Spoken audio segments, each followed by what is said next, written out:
नमस्ते दोस्तों, अगर आपको मेरा कंटेंट पसंद आए तो कृपया सब्सक्राइब करें और नोटिफिकेशन बेल दबाएं। आपका समर्थन बहुत मायने रखता है और मुझे और भी अच्छे वीडियो बनाने में मदद करता है। चलिए शुरू करते हैं। लेकिन उससे पहले अगर आप भी चाहते हैं कि लक्ष्मी माता का आशीर्वाद आप पर बना रहे तो इस वीडियो को एक लाइक करें और चैनल को सब्सक्राइब कर ले और कमेंट बॉक्स में जय लक्ष्मी माता जरूर लिखें। भगवान शिव हिंदू धर्म के प्रमुख देवताओं में से एक हैं। उनका अनंत रूप और अनंत शक्ति हमें जीवन के विभिन्न पहलुओं का बोध कराती है। शिव की उपासना और भक्ति हमें आंतरिक शांति और सद्गति प्रदान करती है। शिव पुराण के अनुसार भगवान शिव के 12 ज्योतिर्लिंग हैं, जो भारत के विभिन्न हिस्सों में स्थित हैं। प्रत्येक ज्योतिर्लिंग भगवान शिव के विशेष स्वरूप और शक्तियों का प्रतीक है। इस ब्लॉग में हम इन 12 ज्योतिर्लिंगों के बारे में जानेंगे। सोमनाथ ज्योतिर्लिंग, गुजरात। सोमनाथ ज्योतिर्लिंगा, गुजरात। सोमनाथ गुजरात के वेरावल शहर में स्थित है और इसे चंद्रमा का रक्षक कहा जाता है। यह भगवान शिव के प्रमुख ज्योतिर्लिंगों में से एक है। शिव पुराण के अनुसार चंद्रमा का विवाह राजा दक्ष की 24 कन्याओं से हुआ था, लेकिन चंद्रमा केवल रोहिणी से ही प्रेम करते थे और बाकी कन्याओं की उपेक्षा करते थे। यह देख बाकी कन्याएं दुखी होकर अपने पिता दक्ष के पास गईं और अपनी पीड़ा व्यक्त की। दक्ष ने चंद्रमा को कई बार समझाने का प्रयास किया, लेकिन चंद्रमा केवल रोहिणी में ही आसक्त रहे। इससे क्रोधित होकर दक्ष ने उन्हें शाप दिया कि वे क्षयरोग से पीड़ित हो जाएंगे। दक्ष के शाप के कारण चंद्रमा धीरे धीरे क्षीण होते गए, जिससे पूरे संसार में हाहाकार मच गया। देवताओं ने इस संकट को महसूस किया और चंद्रमा को ब्रह्मा जी के पास ले गए। ब्रह्मा जी ने चंद्रमा को प्रभास क्षेत्र में जाकर भगवान शिव की आराधना करने की सलाह दी। चंद्रमा ने प्रभास क्षेत्र में निरंतर 6 माह तक 10 करोड़ महामृत्युंजय मंत्र का जाप किया, जिससे प्रसन्न होकर भगवान शिव प्रकट हुए और उन्हें शाप मुक्त किया। हालांकि भगवान शिव ने यह वरदान भी दिया कि एक पक्ष में उनकी कला क्षीण होती रहेगी और दूसरे पक्ष में वह पुनः बढ़ेगी। इस प्रकार भगवान शिव ने सोमनाथ ज्योतिर्लिंग के रूप में सदा के लिए इस स्थान पर निवास किया और यह स्थान सोमनाथ के नाम से प्रसिद्ध हो गया। Mallikarjun Jyotirlinga, Andhra Pradesh. Mallikarjun Jyotirlinga the symbol of unity. Mallikarjun Andhra Pradesh के श्रीशैलम में स्थित है और इसे भगवान शिव और देवी पार्वती का प्रतीक माना जाता है।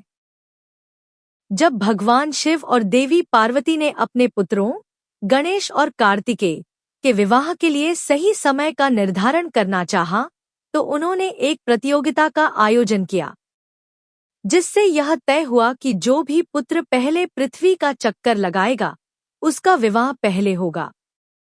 कार्तिकेय ने अपने मयूर पर सवार होकर पूरी पृथ्वी का भ्रमण शुरू किया, जबकि गणेश ने अपनी बुद्धिमानी से अपने माता पिता शिव और पार्वती की परिक्रमा की। गणेश ने कहा कि माता पिता ही उनके लिए संपूर्ण ब्रह्मांड है। इस पर भगवान शिव और माता पार्वती बहुत प्रसन्न हुए और उन्होंने श्री गणेश का विवाह पहले कर दिया गया। जब कार्तिकेय लौटे और यह सुना तो वे दुखी हो गए और क्रोधित होकर क्रौंच पर्वत, जो बाद में श्रीशैलम के नाम से जाना गया, चले गए।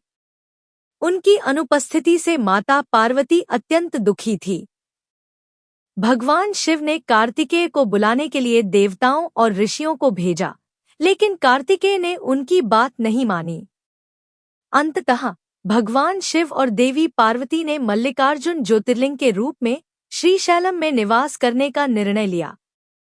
यहाँ भगवान शिव ने अमावस्या को अपने पुत्र को देखने का निर्णय लिया, जबकि देवी पार्वती पूर्णिमा को आती थी। इस प्रेम के कारण यह स्थान तीनों लोकों में प्रसिद्ध हो गया। जो भी भक्त मल्लिकार्जुन ज्योतिर्लिंग के दर्शन करते हैं, उन्हें सभी पापों से मुक्ति मिलती है और उनकी सभी इच्छाएं पूर्ण होती हैं। Mahakaleshwar Jyotirlinga, Madhya Pradesh. Mahakaleshwar Jyotirlinga the lord of time. Mahakaleshwar Ujjain में स्थित है और इसे काल अर्थात समय का स्वामी माना जाता है। उज्जैन में एक ब्राह्मण परिवार के 4 पुत्र रहते थे जो भगवान शिव के परम भक्त थे। वे प्रतिदिन नियमपूर्वक भगवान शिव की पूजा अर्चना करते थे। उसी समय उज्जैन पर एक राक्षस दूषण का अत्याचार बढ़ गया था।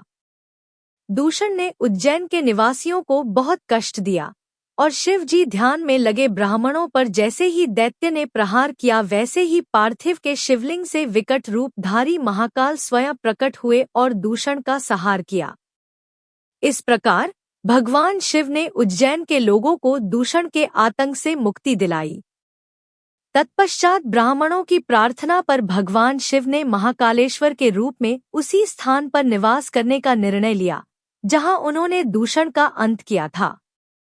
यह ज्योतिर्लिंग आज भी उज्जैन में स्थित है और इसे श्री महाकालेश्वर के नाम से जाना जाता है। Omkareshwar Jyotirlinga, Madhya Pradesh. Omkareshwar Jyotirlinga the lord of Om. Omkareshwar Madhya Pradesh के इंदौर जिले में स्थित है और इसे ओमकार के रूप में पूजा जाता है। शिव पुराण के अनुसार प्राचीन काल में विंध्याचल पर्वत के राजा विंध्य पर्वत ने भगवान शिव की घोर तपस्या की थी। विंध्याचल पर्वत को ऐसा प्रतीत हुआ कि वह सृष्टि में सबसे महान नहीं है, क्योंकि सुमेरु पर्वत उससे अधिक ऊंचा और महान माना जाता था। इस असंतोष को दूर करने के लिए विंध्याचल पर्वत ने भगवान शिव की आराधना करने का संकल्प लिया। विंध्याचल ने भगवान शिव की कठोर तपस्या की, जिसमें उसने शिवलिंग की स्थापना की और लगातार भगवान शिव का स्मरण करते हुए उनकी आराधना की।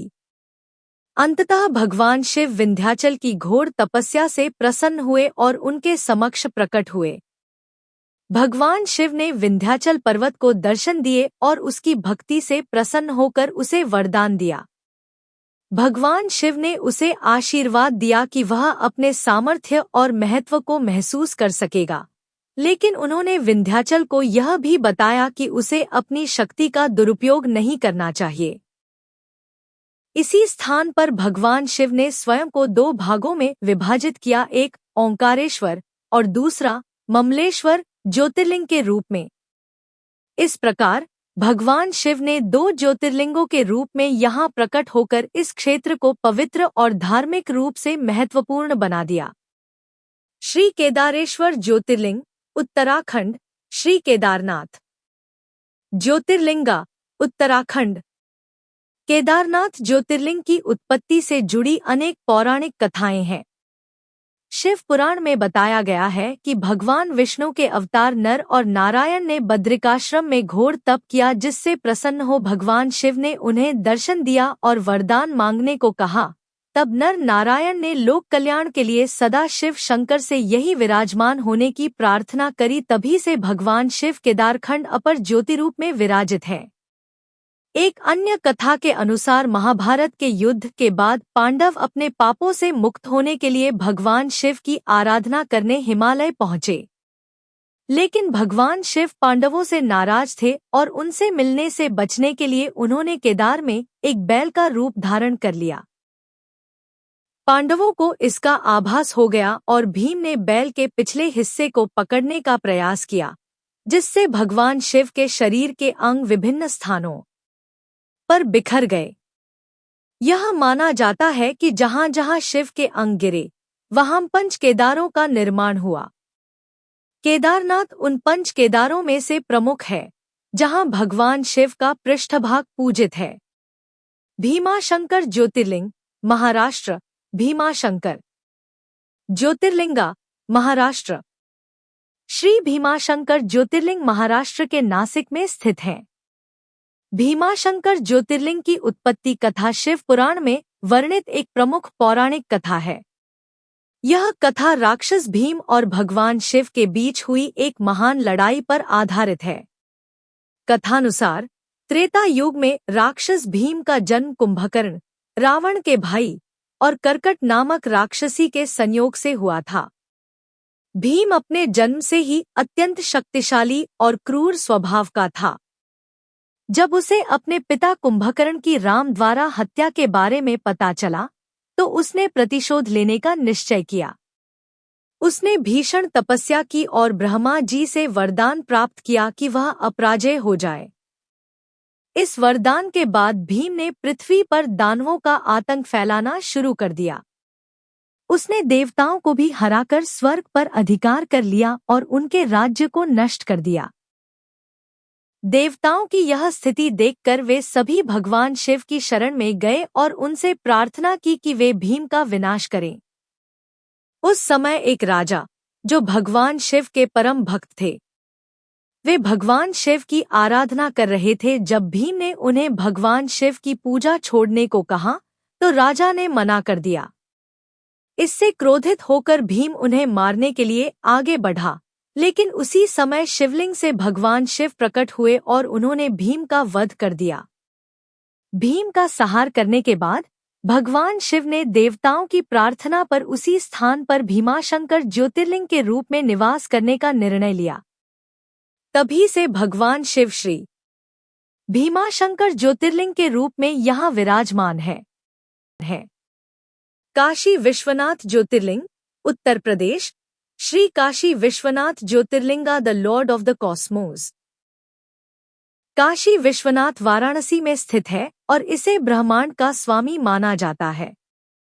श्री काशी विश्वनाथ ज्योतिर्लिंग उत्पत्ति से जुड़ी एक पौराणिक कथा शिव पुराण में विस्तार से वर्णित है। कथा के अनुसार, जब संसार में कुछ नहीं था तब भगवान ने प्रकृति और पुरुष की रचना की और उन्हें तप करने की आज्ञा दी, किंतु तप के लिए कोई स्थान नहीं था। तब महादेव ने अंतरिक्ष में स्थित सभी सामग्रियों और संपूर्ण तेज के सारभूत से 5 कोस का एक नगर बनाया और प्रलयकाल में जब वह नगर डूबने लगा तब शिव ने उसे अपने त्रिशूल पर धारण कर लिया। इसके बाद जब ब्रह्मा जी द्वारा सृष्टि की रचना की गई तब महादेव ने काशी को अपने त्रिशूल से उतारकर धरती लोक में स्थापित कर दिया। यह काशी नगरी लोक कल्याण करने वाली, कर्म बंधन का विनाश करने वाली, मोक्ष तत्व को प्रकाशित करने वाली तथा ज्ञान प्रदान करने वाली है। तत्पश्चात शिव जी ने अपने अंश अविमुक्त नामक लिंग को स्वयं स्थापित किया और उसे कभी भी काशी का त्याग न करने का आदेश दिया। ब्रह्मा जी का एक दिन पूरा होने पर अर्थात सृष्टि के प्रलयकाल के समय भी काशी का नाश संभव नहीं। त्र्यंबकेश्वर ज्योतिर्लिंग, महाराष्ट्र। त्र्यंबकेश्वर ज्योतिर्लिंग 3 आंखों वाले भगवान त्र्यंबकेश्वर नासिक में स्थित है और इसे त्रिनेत्र शिव के नाम से जाना जाता है। त्र्यंबकेश्वर ज्योतिर्लिंग की उत्पत्ति से जुड़ी एक प्रसिद्ध पौराणिक कथा शिव पुराण में मिलती है। कथा के अनुसार, एक समय जब ब्रह्मगिरि पर्वत पर भयानक अकाल पड़ा तब महर्षि गौतम ने अपने तप से भगवान वरुण को प्रसन्न किया और वरदान में जल वृष्टि मांगी, किंतु वरुण देव ने वृष्टि के लिए मना कर गौतम ऋषि को एक गड्ढा करने को कहा, जिसे वरुण देव ने कभी न खत्म होने वाले दिव्य जल से भर दिया। लेकिन कुछ ऋषियों ने उनके विरुद्ध षड्यंत्र रचा और उन्हें गौ हत्या का दोषी ठहराया। महर्षि गौतम ने गौ हत्या के दोष मुक्ति के लिए भगवान शिव की घोर तपस्या की, जिसके परिणामस्वरूप भगवान शिव ने ऋषि गौतम को दर्शन दिए। ऋषि गौतम ने वरदान में गंगा को धरती पर प्रकट करने का वरदान मांगा, किंतु मां गंगा ने शिव जी कहा कि यदि मेरा महत्व बाकी सभी नदियों से ज्यादा रहेगा और आप भी मेरे साथ यहाँ निवास करेंगे तभी मैं इस धरातल पर रहूंगी।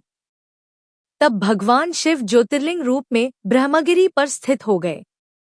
तत्पश्चात मां गंगा ने महर्षि गौतम को पाप से मुक्त किया और तभी से शिव जी त्र्यंबकेश्वर ज्योतिर्लिंग के रूप में ब्रह्मगिरि पर्वत पर विराजमान है। मां गंगा का वह रूप गौतमी कहलाया, जिसे वर्तमान में गोदावरी भी कहा जाता है। बैद्यनाथ ज्योतिर्लिंग, झारखंड। बैद्यनाथ ज्योतिर्लिंग शुभ देवघर झारखंड में स्थित है। शिव पुराण के अनुसार रावण ने भगवान शिव को प्रसन्न करने के लिए कठोर तपस्या की थी। उसने भगवान शिव को अपने आराध्य देव के रूप में मानकर अपनी भक्ति अर्पित की। किंतु इतने कठोर तप के बाद भी जब शिव जी प्रसन्न नहीं हुए तो रावण ने अपने शीश को काटकर उन्हें अर्पित करना प्रारंभ कर दिया। जब रावण ने एक एक करके अपने 9 शीश काट दिए और 10वां शीश अर्पित किया, तब शिव जी ने प्रसन्न होकर रावण को दर्शन दिए और उसके 9 शीश पहले जैसे कर दिए। जब शिव जी द्वारा रावण से वर मांगने को कहा गया तो रावण ने उन्हें अपने साथ लंका ले जाने का आग्रह किया। तब शिव जी ने उसे एक शिवलिंग प्रदान किया और कहा कि वह इसे लेकर लंका जा सकता है, लेकिन यह चेतावनी दी कि यदि वह इसे मार्ग में किसी स्थान पर भूमि पर रखता है तो यह शिवलिंग उसी स्थान पर स्थापित हो जाएगा। रावण ने इस शिवलिंग को लेकर लंका की ओर यात्रा प्रारंभ की, लेकिन यात्रा के दौरान जब उसे लघुशंका आई तब रावण ने वहां आसपास एक ग्वाले को देखकर उससे शिवलिंग प्रार्थनापूर्वक शिवलिंग सौंप दिया। एक मुहूर्त बीतते बीतते जब ग्वाला शिवलिंग के भर से अत्यंत पीड़ित हुआ तो उसने शिवलिंग को धरती पर रख दिया। तभी से वह शिवलिंग देवघर में स्थापित हो गया और यह स्थान बैद्यनाथ ज्योतिर्लिंग के रूप में विख्यात हो गया। श्री नागेश्वर ज्योतिर्लिंग, गुजरात। नागेश्वर ज्योतिर्लिंगा, गुजरात। शिव पुराण में नागेश्वर ज्योतिर्लिंग के उत्पत्ति की कथा बहुत ही प्रचलित है। ऐसा माना जाता है कि दारुक नामक एक राक्षस ने अपने राज्य में सभी साधु संतों और भक्तों को परेशान करना शुरू कर दिया था। वह अपने जादू से शिव भक्तों को कैद कर लेता था और उन्हें यातनाएं देता था। जब एक समय दारुक ने सुप्रिय नामक वैश्य का अपहरण कर लिया तब सुप्रिय ने भगवान शिव की आराधना की और उन्हें सहायता के लिए पुकारा। तब भक्त की प्रार्थना सुनकर भगवान शिव एक विवर अर्थात एक छिद्र से प्रकट हुए। उनके साथ ही एक 4 दरवाजों का मंदिर भी प्रकट हो गया जिसके मध्य में भोलेनाथ ज्योतिर्लिंग रूप में विराजित थे। तब शिवजी ने दारुक का वध किया। इस युद्ध के पश्चात भगवान शिव ने उस स्थान पर स्वयं को स्थापित किया ताकि उनके भक्त हमेशा सुरक्षित रहें और उन्हें किसी प्रकार का भय न हो। इस स्थान पर स्थापित होने के कारण यह नागेश्वर ज्योतिर्लिंग के रूप में प्रसिद्ध हो गया।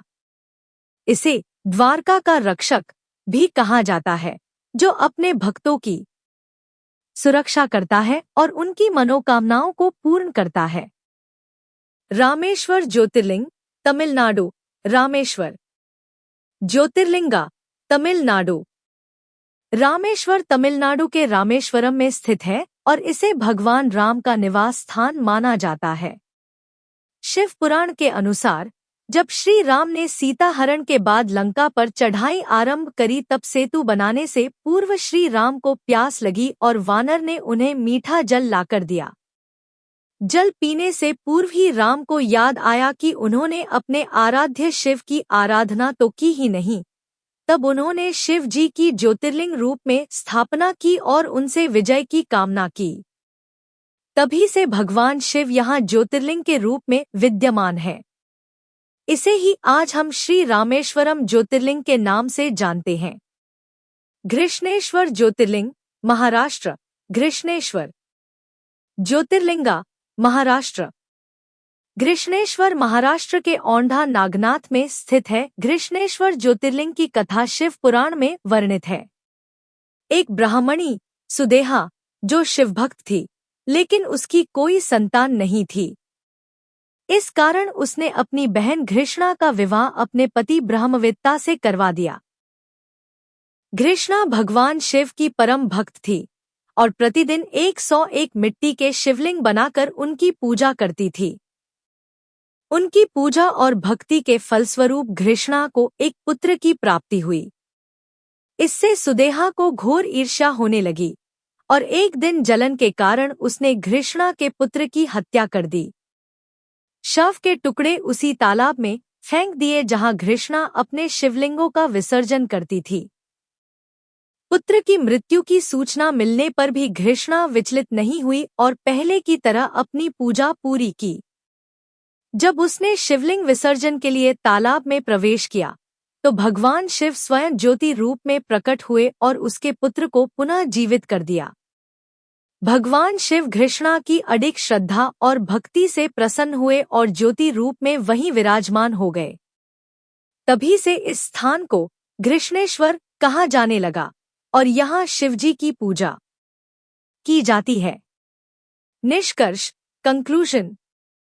भगवान शिव के 12 ज्योतिर्लिंग भारत भर में भक्तों की श्रद्धा और आस्था के प्रतीक हैं। प्रत्येक ज्योतिर्लिंग का अपना विशेष महत्व और दिव्यता है, जो जीवन के विभिन्न पहलुओं को प्रकट करता है। इन पवित्र स्थलों के दर्शन से मनुष्य न केवल आंतरिक शांति और मोक्ष प्राप्त करता है, बल्कि जीवन की कठिनाइयों का समाधान भी पाता है। शिव पुराण में वर्णित इन ज्योतिर्लिंगों की यात्रा एक आत्मिक अनुभव है, जो हमें भगवान शिव की कृपा और आशीर्वाद के करीब लाती है।